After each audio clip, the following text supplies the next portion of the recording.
پھر بھی دنیا میں رہے ہیں، سجدہ بھی خدا کو کر رہے ہیں، کلمہ بھی اللہ کے محبوب نبی کا پڑھ رہے ہیں۔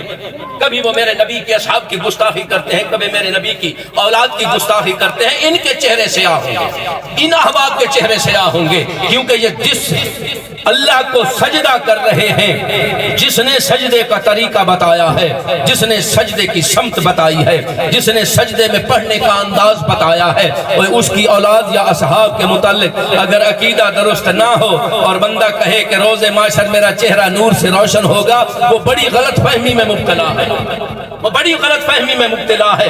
اس لیے ان کے چہرے سیاہ ہوں گے، کیونکہ جو یہاں تو اندر اپنے چھپا رکھا ہے نا سب کچھ، لوگوں کے خوف سے۔ اگر خدا کا خوف ہوتا تو چھپاتے نہ بلکہ سب کچھ کہہ دیتے۔ اب لوگوں کا خوف ہے ان کو، اللہ کا خوف نہیں ہے۔ اللہ تو شہرک سے قریب ہے، اللہ تو سب کچھ جانتا ہے، ابھی کچھ کیا نہیں اللہ وہ پہلے جانتا ہے۔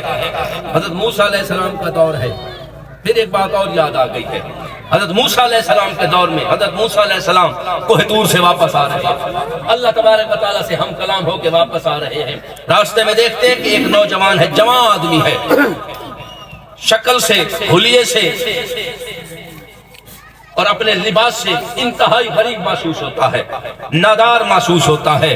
موسیٰ علیہ السلام نے دیکھا تو حیران ہوئے کہ یہ تو وہی شخص ہے کہ جس کا ذکر ابھی تذکرہ میں کوہ طور پہ اللہ کے فرشتوں سے سن کے آ رہا ہوں، یہ یہاں پھر رہا ہے اور حالت یہ ہے، اللہ کی بارگاہ میں مقام یہ ہے اور دنیا میں حالت یہ ہے۔ کبھی بھی خدا را دنیا میں رہتے ہوئے کسی شخص کی حالت کو دیکھ کر اس کی آخرت کا اندازہ مت لگایا کر یا پیمانہ مت لگایا کر، یہ مت دیکھا کر کہ یہ کتنے سجدے کرتا ہے، یہ کتنی عبادت کرتا ہے، یہ کتنے صدقات دیتا ہے، یہ کتنے لمبے یا چھوٹے سجدے، نانا یہ صرف میرا رب جانتا ہے، یہ اللہ تبارک و تعالیٰ ہی جانتا ہے اور کسی کو کوئی پتہ نہیں ہے۔ جناب موسیٰ علیہ السلام نے اسے بلایا، وہ شخص آیا اور موسیٰ علیہ السلام نے کہا کہ تیرا نام فلاں ہے نا؟ بالکل میرا نام فلاں ہے۔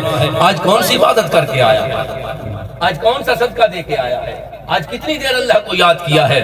اس نے کہا جی مجھے تو عبادت کا کیا ٹائم ملنا ہے، صبح کا ہوتا ہے شام کا ہوتا نہیں، صبح کے بعد مجھے شام کی فکر لگی رہتی ہے کہ گھر میں ماں بھی ہے، باپ بھی ہے، اولاد بھی ہے، ان کا پیٹ کیسے پالوں گا، ان کے خوراک کی طلب کی خاطر مارا پھرتا ہوں بس، اور تو میں نے آج تو کچھ بھی نہیں کیا۔ نہیں، موسیٰ علیہ السلام نے فرمایا کہ نہیں تو نے کیا ہے، اللہ کی بارگاہ میں تیرا اتنا مقام ہے۔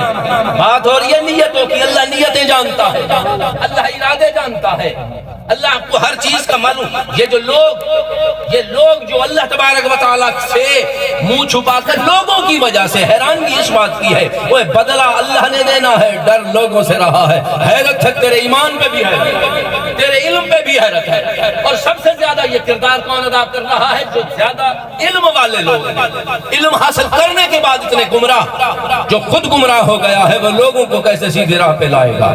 وہ لوگوں کو سیدھے راہ پہ نہیں لا سکتا۔ جناب موسیٰ علیہ السلام نے کہا، فرمایا نہیں تو بتا آج کون سا کام کر کے آیا ہے، کون سا عمل کر کے آیا ہے کہ اللہ تبارک و تعالیٰ نے تیرے کھاتے میں فرشتوں کو کہا ہے کہ یہ جتنے یہ ریگزار، یہ ریت کے ٹیلے ہیں نا، ان سب کے صدقے کرنے کا اجر اس کے کھاتے میں لکھ دے، بتا کیا دے کے آیا ہے؟ اس نے کہا اے اللہ کے پاک پیغمبر، اے اللہ کے نبی، تیرے بتائے ہوئے دین پہ عمل تو کیا ہے میں نے، لیکن میں نے پہلے کہا میرے پاس صبح کا ہوتا ہے تو شام کا نہیں ہوتا، شام کا ہوتا ہے تو صبح کو فکر لگی رہتی ہے، میں کہاں صدقہ کر سکتا ہوں، میں کہاں خیرات دے سکتا ہوں۔